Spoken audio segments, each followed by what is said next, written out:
हुआ यही, किसी लड़के ने कुछ कह दिया, लग गई जाके आके घर आए, सास अम्मा से कहने लगे कि मैं सोचता हूँ कि अब घर चला जाऊं। तो वो तो बेचारी 13 साल से यही सुनना चाहिए। तो अब आपने कहा, तो उन्होंने कहा ठीक है बेटा जाइए। इस जाइए का तर्जुमा क्या होगा? दफान होइए, है ना, घर खाली कीजिए। एक उसी के बरखिलाफ दूसरे दामाद थे, उसी जमाने में शादी हुई, एक दिन के लिए, घंटे के लिए आए, फिर ऐसी मसरूफियत कि कहीं अमेरिका में है, कहीं लंदन में है, कहीं यहाँ है, कि 13 साल से आने का इत्तेफाकन कहीं से गुजर रहे थे, फ्लाइट 8-10 घंटा। तो सोचा यार कि यही नोएडा ही में तो है, चलो मिल लिया जाए। अब जो आए तो साहब पूरे इलाके वाले में, अरे बड़ा अच्छा हुआ आ गए भाई, मुझे और कल तुम्हारी दावत हो गए, तो परसों भाई नहीं भाई मुझे अभी जाना है, अभी जाना है, टिकट विकट दिखलाया। तो जब बहुत हुआ तो उनकी भी सास ने सखी जब मजबूरी है बेटा तो जाइए। इस जाइए का क्या मतलब? ये तो हो गया चाहिए। अब आइए सुन लीजिए, एक साहब हैं, वो अगर मजलिस में रहते हैं तो दिल बहुत लगता है, जरा सा लगता है क्या कहना, सुभान अल्लाह, और ना है बिल्कुल मजलिस का ड्राइवर, पहचानते हैं। जैसे ही देखा आइए आइए आइए, एक वो क्या कहने साहब है के साथ शौक है आगे बैठने का, आएंगे सबसे बाद में, पीठ पे मजलिस मजलिस जीतते भागते, आगे बैठेंगे जरूर, और दो हाल से खाली नहीं, या तो बैठ के मोबाइल में चैटिंग करेंगे और या सो जाएंगे। अब वो आ गए, मैंने देख लिया, अब वो मजमे को मानते हुए चले आ गए। मैंने कहा ठीक आइए, अब ये दोनों आइए और दोनों जाइए, ये कागज पे लिख दीजिए आप। जैद से उनकी सास ने कहा जाइए, खालिद से भी उनकी सास ने कहा जाइए। किस जाइए में बेचैनी है, किस जाइए में नफरत है, आप कागज पे देख के बता सकते हैं? दोनों जाइए की मीनिंग में फर्क क्या है? कागज पे लिख दीजिए कि मौलाना वसी हसन साहब ने जैद से भी कहा दौरान मजलिस आइए, और खालिद से भी कहा दौरान मजलिस आइए। कागज पे लिखा हुआ है, उससे आप समझ सकते हैं कि किस आइए में प्यार है और किस आइए में नफरत। इसका क्या मतलब हुआ कि जिस जबान में हम पैदा हुए, अगर उसका बैकग्राउंड न मालूम हो, न मालूम हो, लहजा न मालूम हो, तो हम आइए जाइए का तर्जुमा तो कर नहीं सकते। वो कुरान जो हमारी जबान में है, डिक्शनरी देख के हम बता देंगे इस आयत का तर्जुमा ये है कि आप जरूरी है कुरान का सही मतलब बताने के लिए उसका बैकग्राउंड मालूम हो कि किस तनाजुर में यह आयत नाज़िल हुई है, और लहजा मालूम हो। न कोई पस मंजर बता सकता है, न कोई लहजा बता सकता है। इसीलिए नबी ने कहा इन्नी तारिकुन फीकुम मुस्तक़ल है, अहले बैत बताएंगे इस आयत का लहजा क्या है।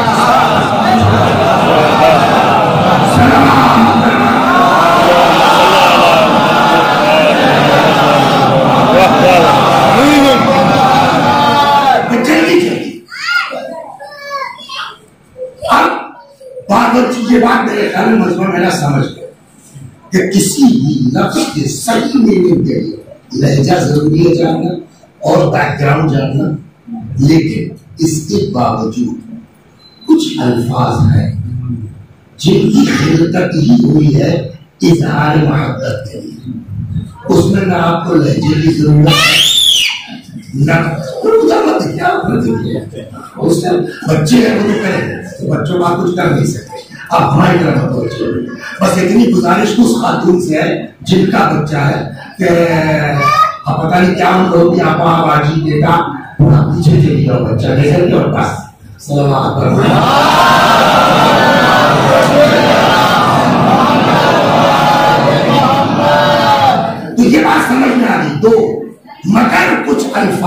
ऐसे हैं कि जिनके लिए ना आपको लहजा जानने की जरूरत है, ना पस मंजर जानने की जरूरत है। उस लफ्ज का वजूद बताता है कि ये सिवाय मोहब्बत के और कहीं यूज नहीं हो सकता। कुरान की बात करें पढ़ते कि पीछे से आपको टकराता हुआ लाओ, मसलन इरशाद होता है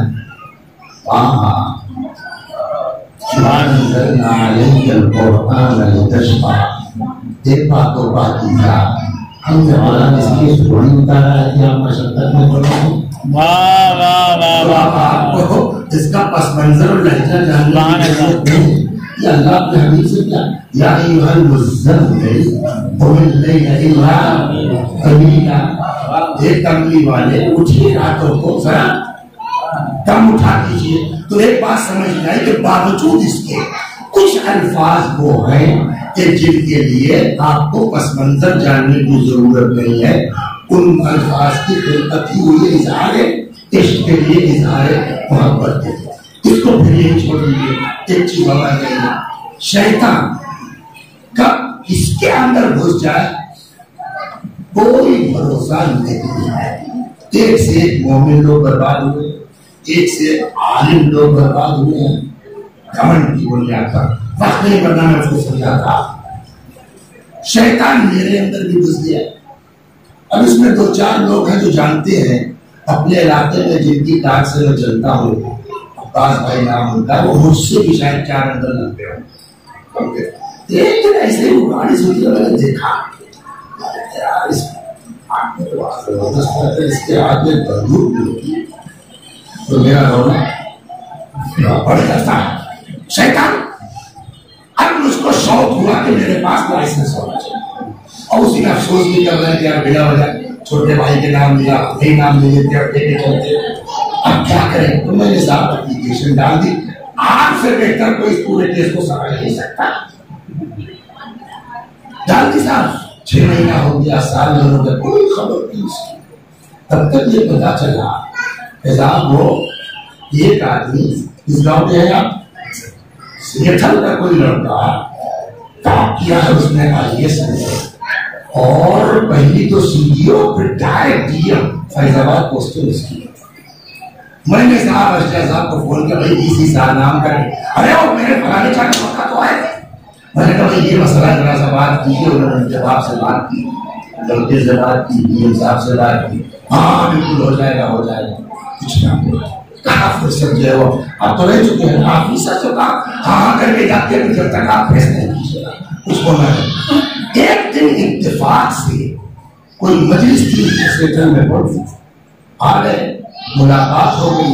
अरे वो क्या बताया, मैंने कहा था कम वक्त कुछ करूंगा, मैं चाय क्या ले लिया, चाय पे गए तो DM साहब भी आए हुए। अच्छा जब आदमी पोस्ट भेजाने के बाद अंदाजा हो गया होगा, जब आदमी पोस्ट पे रहता है तो दूर का भी आदमी जो है वो रिश्तेदार हो जाता है, और जब रिटायर हो गए आप इस लायक नहीं तो अपने सगे मिले आए नहीं होता। तो अब मैंने देखा साहब वो DM साहब जो है उनके मामू भी आए हुए हैं, और वो नानी के मामूजात भाई के खलेरे बेटे वो भी आए हुए हैं। उसको जो है वो अम्मू जान कह रहा है, कोई चचा जान कह रहा है, कोई भाईजान कह रहा है, और बाप का हाल बेटे ये खाएंगे और नाम ये खाएंगे। बात खत्म हो गई, उन्होंने बात करा दी, फिर चले गए। कुछ नहीं हुआ। एक दिन मैंने फोन किया, मोहन साहब तुम टेंशन न लो, मैं आ रहा हूँ। ये तो वो हमारे की जबान नहीं है, चूंकि जहां तक हिस्सा है वही की जबान हो जाएगा। तमाम साहब टेंशन न लो, तुम मैं। वो बेचारे आगे पहले मेरे घर गए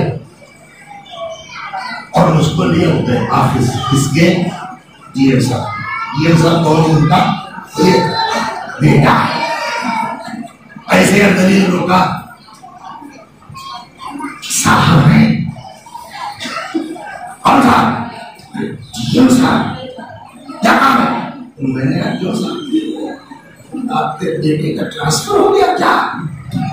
अरे नहीं वही तो है। मैंने कहा बड़े उससे कह रहे साहब DM साहब वहां घर पे तो बेटा कह रहे थे और लाल कह रहे थे और क्या क्या कह रहे थे। कहने तो वो घर की बात थी, वो आपस की बात थी, वहां अल्फाज दूसरे होते। जब आप ऑफिस में आइए था तो भाई बहुत घटा होगा, सलामत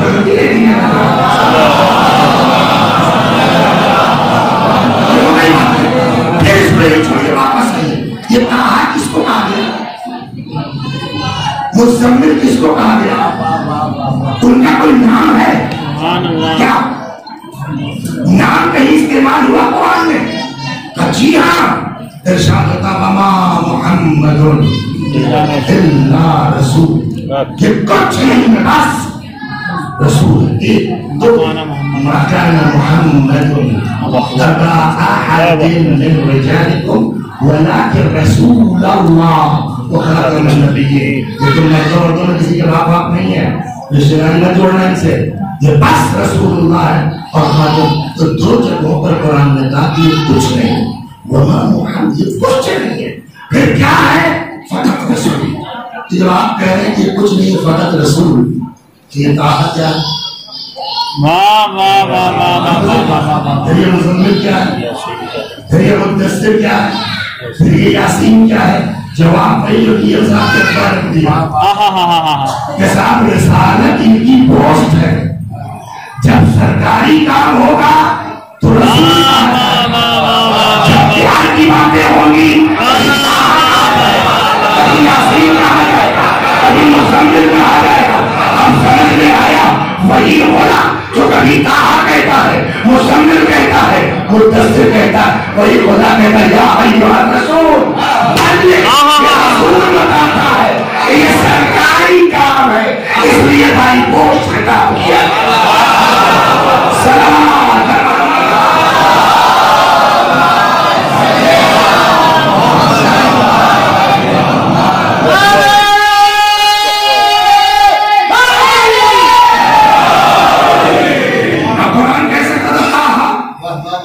सुभान अल्लाह।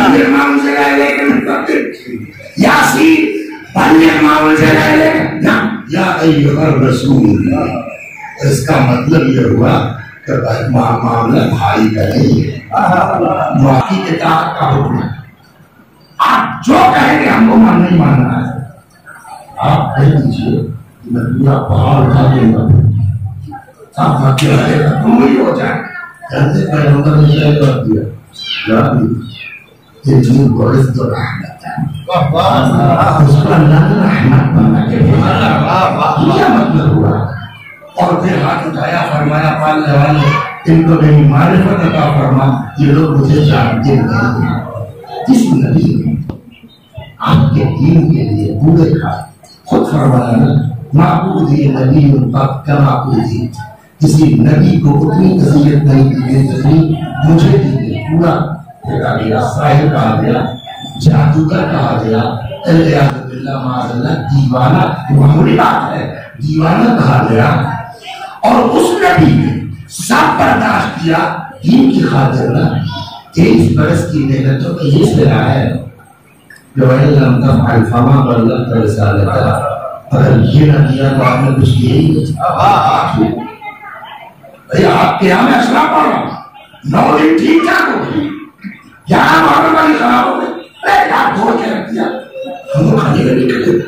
अब पूरा अशराफ में ठीक ठाक पड़ा, एक महीने जो कहीं भूल रहे ये पूरा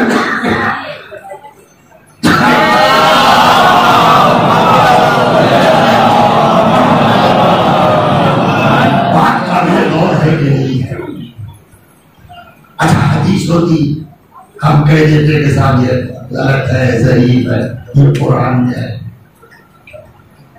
देखिए आने वाली बात है क्या माज़अल्लाह खुदा रसूलुल्लाह से किस में बात कर सकता है, लेकिन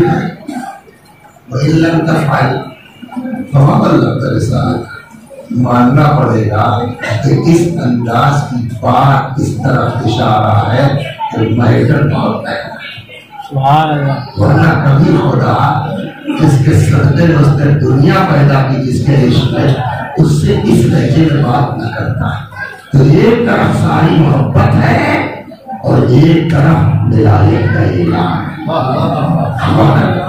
फिर भी बच्चों को समझाने के लिए और फिर आ जाता हूँ मसाइल इतना ज्यादा पैगंबर से क्यों, जिसके सदमे दुनिया उससे इस लहजे में बात उसको यहाँ कितनी देर पढ़ना चाहिए था? 1 घंटा, 10 से 11 1 घंटा पढ़ लेते आराम से। मगर जल्दी है जल्दी है जल्दी है, मैंने साहब आधा घंटा, तो कुछ नहीं, पानी की जरूरत नहीं है। भैया है तो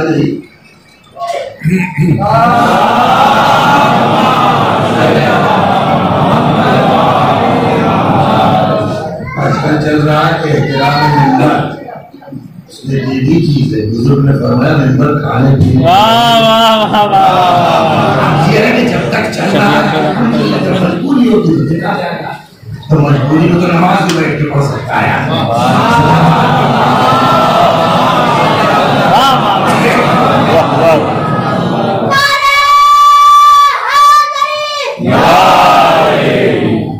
तो ईश्वर का सलावत मजलिस पढ़ने की 1 घंटा, हमने पढ़ी देती है आधा घंटा। बहुत से लोग नाराज ऐसे भी क्या चलती है, हम पकड़वाते ना ट्रेन, आपका कौन सा टेंशन था? नहीं होता हम सुबह की फ्लाइट लेते, आप बताइए साहब इतनी मेहनत कर रहे आधा घंटा।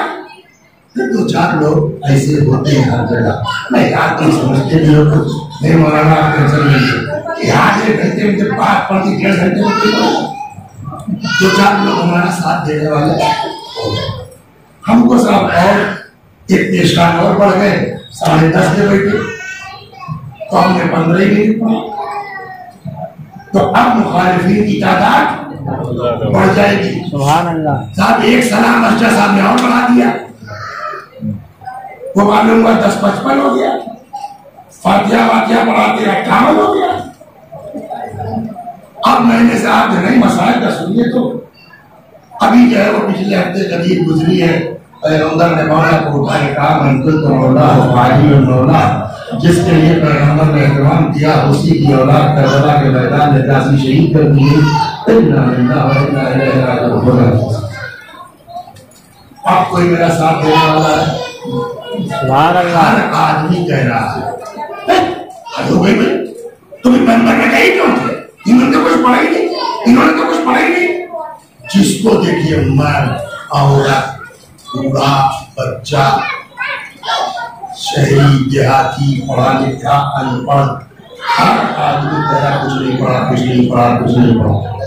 मौलाना ने भी फरमा दिया कि आज तो वाकई कुछ नहीं पढ़ा है, तो हुजूर नमाज पढ़ाना बहुत टफ काम है, सरासर में अदालत जाती है, छूटे आदमी की मुझे नमाज नहीं हो सकती।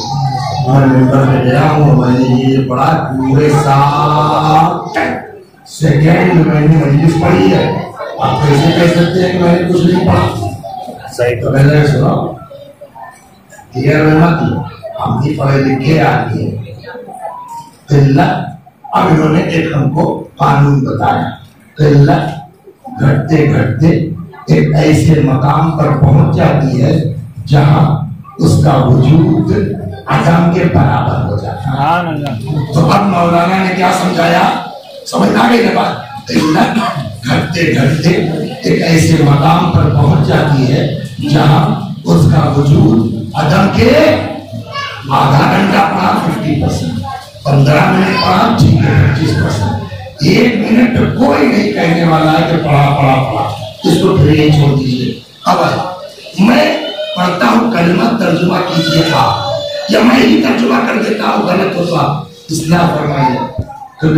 अशहदु अन्ना मुहम्मदर रसूलुल्लाह, मैं गवाही देता हूँ कि हज़रत मोहम्मद सल्लल्लाहु अलैहि वसल्लम अल्लाह के रसूल थे।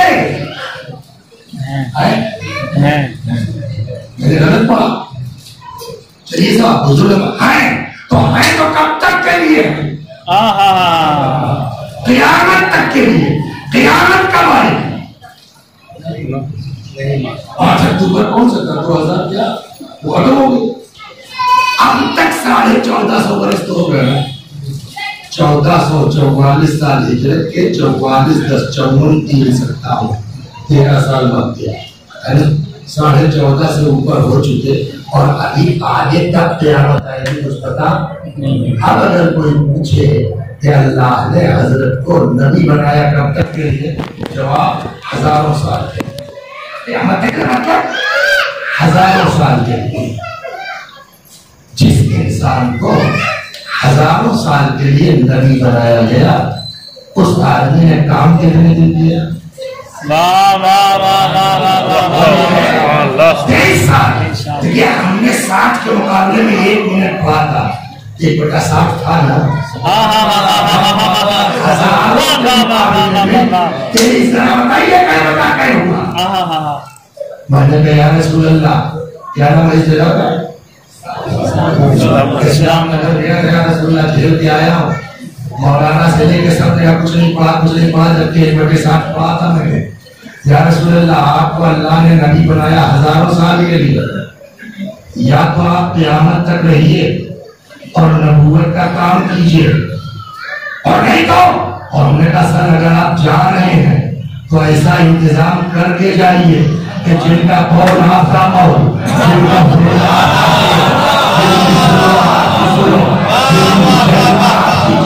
या तो खुद रहिए या अपने जैसा क़यामत तक का सिस्टम बना के जाएंगे।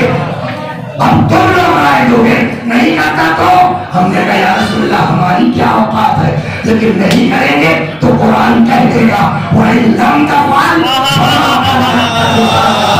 अगर ये न किया तो कुछ किया।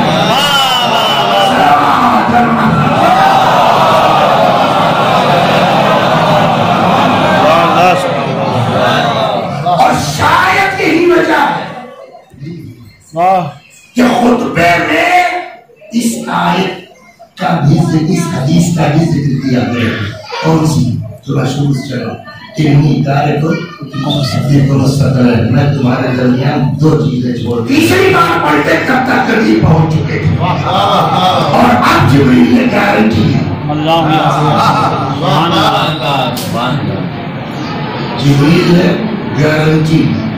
अरे वो तुम्हारा वो दोस्त गाजीपुर वाला कहाँ गया? उसका जो नाम तुम्हारा भूल गया, शुगर का सर सब है पैसा। कभी कंपनी ने तुमको भेजा, कहीं भेजा ना? तो जो भेजा जो टिकट किसने दिया? कंपनी। कलकत्ते तक जाना है, फ्लाइट का टिकट किसने करवाई? कंपनी। एयरपोर्ट पे कार कौन लेके आएगा? कंपनी इंतजाम करेगी। होटल का बिल कौन देगा? ये कंपनी तुम पर इतना मेहरबान क्यों है? कभी तो मैं अपना काम करने थोड़ी जा रहा हूँ। जिस कंपनी का काम कर रहा हूँ वो होटल भी देगी, वो फ्लाइट भी देगी। अब समझ में आया काम कोई रसूलुल्लाह का तो है नहीं, काम है सरकारी।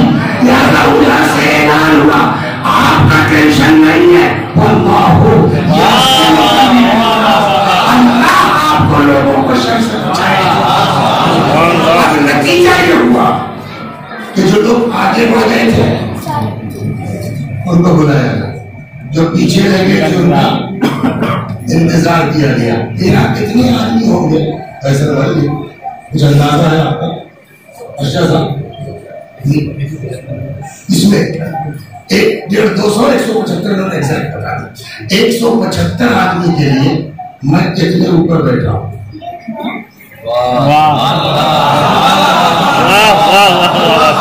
75 आदमी।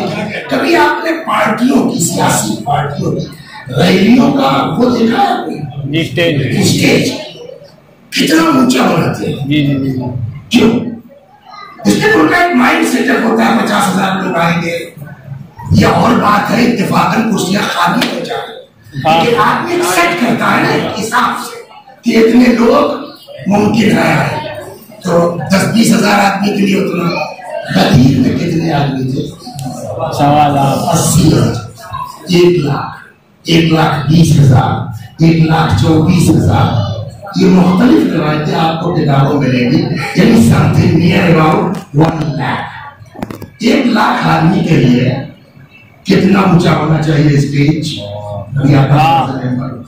उसी हिसाब। अब वहां तो कुछ है नहीं, बयान। एक ही सूरत बचती है कि जो ऊँटों पर खजाने रखे जाते हैं वही ले लो।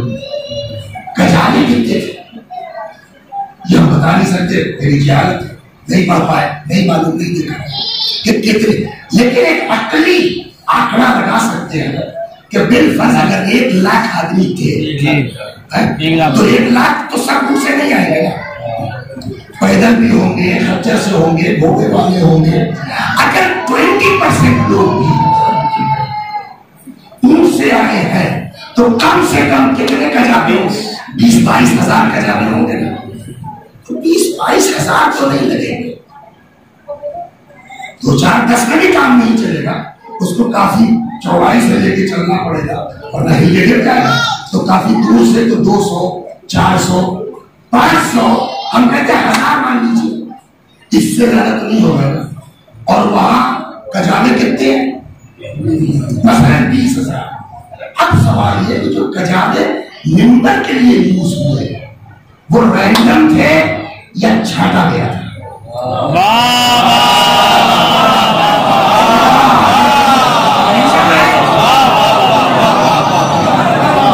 इनका ले लो तो सामने पाया मेरा, जिस पर मेरा कोई मुतालिया नहीं और न बता पाऊंगा कि वो रैंडम था या छाटा गया था। लेकिन एक ही हदीस सुनाऊंगा, अश्वारा हो तलामीज़ और रहमान, अगर बदमाशी चक्कर में ना हो, अपनी बाबा के चक्कर में ना हो, खालिस इश्क़ अहले बैत में कहे, ऐसे शायरों के लिए हदीस कहती है अश्वारा तलामीज़ और रहमान, शुआरा अल्लाह के शागिर्द। इनके दिमाग में जो बात आती है ना, हम लोग पहुंच नहीं सकते वहां तक। वैसे हमारे यहाँ फैजाबाद में एक शायर, यहाँ भी भाई जानते हैं, हमारे जानते हैं, तो वसीम साहब, वसीम कश्मीरी के, अच्छा उनके अंदर अच्छाई है शायर की, तो वो हमारे यहाँ जो मदरसा है बहुत से लोग हैं, मौलाना हुज्जत साहब है, मोहसिन साहब है, फला है, तो जो मिल गया वो ये नया कलाम वगैरह देख लीजिए, कोई इसका अकीदे के खिलाफ या तारीख के खिलाफ है, कुछ ऐसा कुछ नहीं। एक दिन वो मेरे पास लगे, मौलाना ये बताइए खदीर में कितने खजाने लगे थे? मुझे क्या बताइए। एक बात और बता दो अपने बच्चों को, ये बहुत आसान काम है, कह दो उसको नहीं था। 2-4 लोग तो कहेंगे है, इनको पता ही नहीं चाहिए, यही तक रह जाएगी। इज्जत बचाने के चक्कर में औला बाबा जवाब दोगे, खबर में मौलवी साहब बहुत पीछे आसान करेगा, सीधे करिए। तो लोग भैया उसको नहीं मालूम। अच्छा ये बताइए, ये मेरी बात है, शायद की बात है, अरे ये बताइए किसके किसके खजाने लिए गए? ऐसा सवाल लाते हैं, मेरी साथ मुझे नहीं बता सकते, मुझे क्या पता किसके किसके लिए। तो कहने के देखिए, या तो आप बताइए किसका किसका कजावा था, छाट छाट के लिए गया कि रैंडम, या नया शेर मान लीजिए, शेर में जल्दी नहीं पड़ता, लग जाता अच्छा तो उसको जवाब मिल जाता। या तो बताइए किसके कजावे थे, या मेरा शेर मान लीजिए। मैंने कहा भैया शेर सुनाइए, मन में लायक होगा मान होगा। अब ये न किसी किताब की बात है, न रिवायत की बात है, न मेरी बात है, ये शायर का अपना ख्याल है, मगर लगा मुझको रिपोर्ट। मैंने कहा सुनाइए क्या हुआ। अब उनका शेर है, कजावे किसके आए? वो कहते हैं जिन पे था शक नबी को, चले जाए ना कहीं, रखवा लिए थे उनके।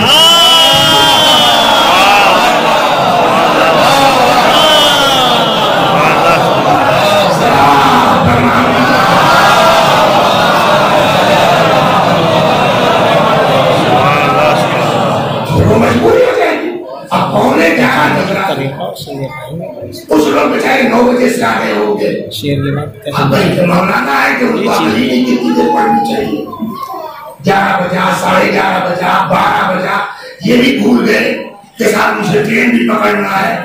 तो उन्होंने कहा छोड़ो यार, ये ऐसे ही पढ़ते रहेंगे, 1 गया, 2 गया, 4 गया, 5 गया, धीरे धीरे पढ़। ये बेचारे क्या नाम है आपका? जॉन अकेले बैठे। खैर जो मैंने देखा कोई नहीं है तो मसाइल पड़ा होता है, और बड़ी पीठ फटक बेटा जीते रहिए माशाल्लाह, तुम्हारा शक्ल बता रही बड़े मजहबी हो, बड़े नेक हो, आखिर तक तो नहीं रहे। नहीं मौलाना साहब बात ये नहीं है, भैया तो मस्जिद के ये वाली मेरे घर की थी, इसके चक्कर में मैं बता समझ गए आप क्या हुआ।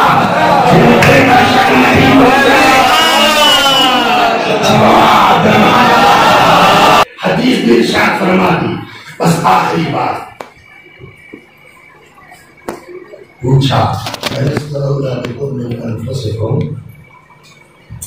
तुम्हारे नफ्सों में मैं तुमसे ज्यादा हक नहीं रखता। इस सवाल में क्या मतलब है? दुआ फरमाइए अल्लाह तौफीक।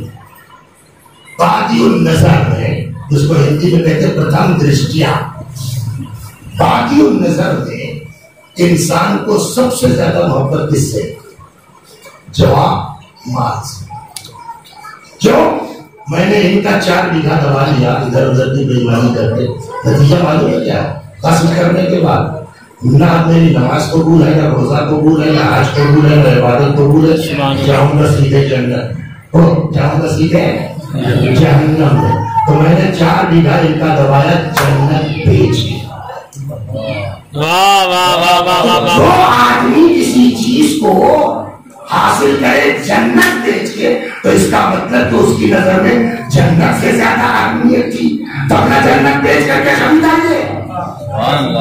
अल्लाह की लाठी में आवाज नहीं होती। 20 वर्ष के बाद एक ही लड़का था वसीम साहब का, गुर्दा खराब हो गया। अब क्या होगा? तो जो जन्नत बेच के 4 बीघा बनाया था, क्या औलाद से बढ़ के तो नहीं पूछेगा? देखो बहरहाल साहब 50 लाख करोड़ जो दिन रात बेच बाज के लड़का ठीक हो गया। अब बाप बेटे दोनों जा रहे हैं, तो अब क्या समझ में आया? जो प्रॉपर्टी जन्नत बेच के बनाई थी उसको बेच के बच्चा हो जाएगा। तब इंसान को दुनिया में सबसे ज्यादा मोहब्बत किससे? औलाद से। अब वही बाप और बेटे चले जा रहे हैं, सामने से ढीला आया, जैसे ही नजर पड़ी गर्दन झुका ली, जाके सीधे पेशानी पे उसी बच्चे के लगा जिसको आपने 4 बीघा बेच के बचाया था। अब बोलिए इंसान को किससे मोहब्बत है? अब समझ में आया कि ये इंसान इतना सेल्फिश है कि इसको न माल न औलाद, माँ बाप को छोड़िए, जितनी मोहब्बत इसको अपनी जात से किसी से नहीं है। अपना मफाद टकराएगा तो कैसी माँ, कैसा बाप, कैसी औलाद, कैसा दोस्त, कैसे हमसे बढ़ के हमको कोई चाहने वाला। पैगंबर फितरतों से वाकिफ थे। पैगंबर ने पूछा, क्या मैं तुमसे ज्यादा हक नहीं रखता तुम्हारे ऊपर?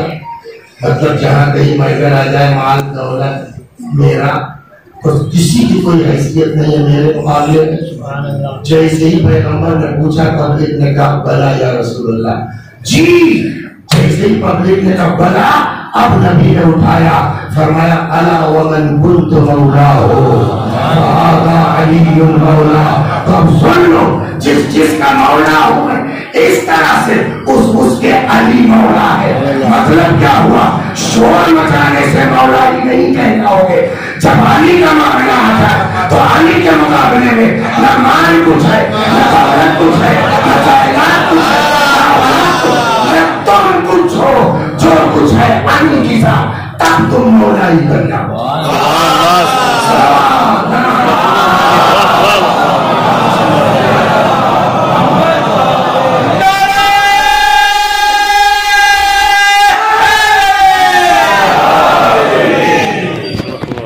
और अब जब ऐलान कर चुके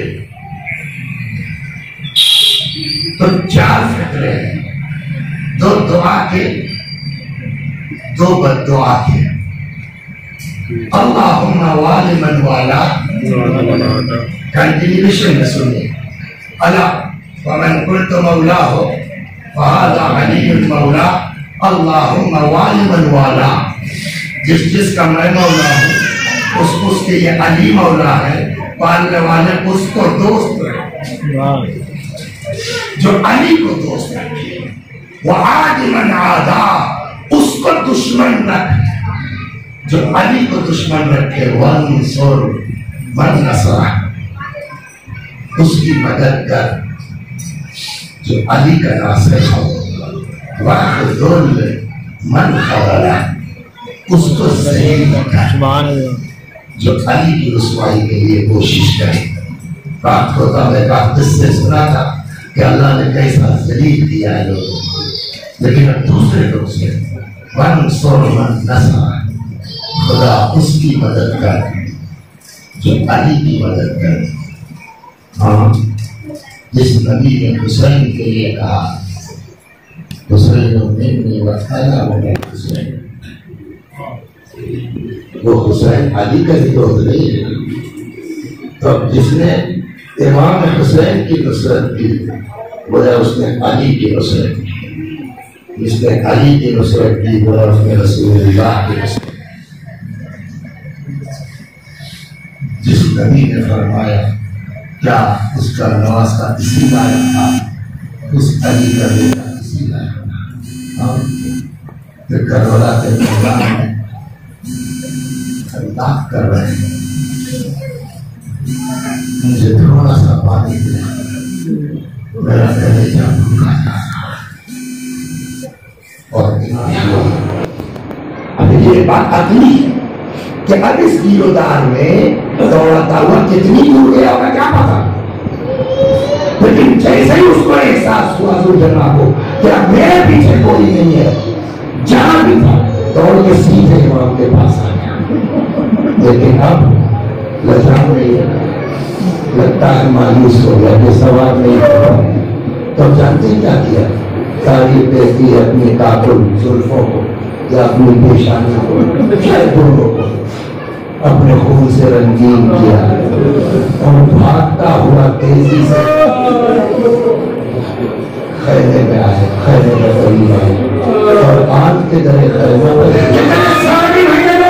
जिन्होंने नबी की बेटी के बेटे को मारा। घोड़े की आवाज खैमे के अंदर पहुंची, बीवियां घबरा के निकल आई, किसी ने घोड़े की गर्दन में डाल दी, कुछ आके घोड़े के पैरों से। आपने देखा होगा ना आशूर के दिन सादगी में जब आपके यहाँ जुलझना निकलता है, मर्दों के बाद ये जुलझना औरतों की देखा है ना, ये औरतें किस तरह दिल मिला के होती है। आज जबकि इनमें कोई जरूरत नहीं है, जबकि इनमें कोई नहीं है, तो आप उस वक्त का मंजर सोचिए, जुलझना आया होगा, बीवियों का हालत क्या हुआ होगा। किसी ने घोड़े की गर्दन में बाहें डाल दी, उठा के पैरों से निपट गई। कहते इतने में एक 3-4 बरस की बच्ची आती है, से जुलझना को देखती है और इतना कहती है